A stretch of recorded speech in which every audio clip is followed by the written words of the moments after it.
বুবলি কি ছবিটা দেখেছেন এবং যদি দেখে থাকেন কি রিঅ্যাকশন দিয়েছেন? কেজিএফ সিনেমাটা দেখেছেন? যখন ওই মেশিন গানের সিনটা হচ্ছিল শুট। আমন্ত্রণ জানাচ্ছি পল্লী টিভির বিনোদনমূলক নিয়মিত অনুষ্ঠান মিডিয়া গসিপে। দর্শক, নেট দুনিয়ায় ভাইরাল হয়েছে মাত্র 16 সেকেন্ডের একটি ভিডিও। আর ওই ভিডিওতে দেখা যাচ্ছে ঢালিউড চিত্রনায়িকা শবনম বুবলির প্রসঙ্গ উঠতেই হতবাক সুপারস্টার শাকিব খান ও টলিউড অভিনেত্রী মিমি চক্রবর্তী। বিস্তারিত জানাতে সঙ্গে আছে আমি শান্তিদা সুপ্তি। চলুন দেখে আসি ডেস্ক রিপোর্টে। ইউনিয়ন এক্সপ্রেসের স্মার্ট শপিং এ বিক্রি বাড়ে রাইতে দিনে। ইউনিয়ন এক্সপ্রেস সে প্রিমিয়ার শোতে টলিউড নায়ক নায়িকা কলা কুশলীরা অংশ নেন। ছোট পর্দার অভিনয় শিল্পীদেরও চাঁদের হাট বসেছিল এই সিনেমার প্রিমিয়ার শোতে। সেখানে কালো টি শার্ট ও সাদা প্যান্ট আর চোখে কালো চশমা পরে হাজির ছিলেন শাকিব।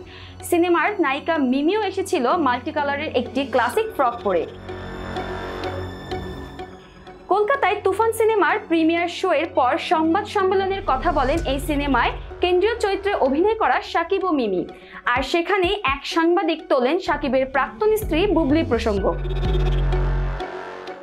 সাংবাদিক শাকিবের কাছে প্রশ্ন করেন দুটি। প্রথমটি হলো মিমির সাথে কাজের অভিজ্ঞতা কি, আর দ্বিতীয় প্রশ্ন হলো তুফান সিনেমাটি বুবলি দেখেছেন কিনা।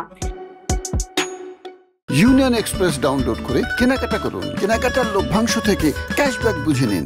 দর্শক, বুবলির প্রসঙ্গে শাকিব কোনো উত্তরই দেননি, বরং হেসেই গেছেন। শাকিব মিমির এই রিঅ্যাকশন দেখে অন্য এক সাংবাদিক বলেন, আমরা রিঅ্যাকশন পেয়ে গেছি। সেই মুহূর্তের ভিডিও এখন নেট পাড়ায় ভাইরাল। আজ এই পর্যন্তই। পরবর্তী পর্বে হাজির হওয়া প্রত্যাশা নিয়ে আজকের মতো বিদায় নিচ্ছি। আল্লাহ হাফেজ।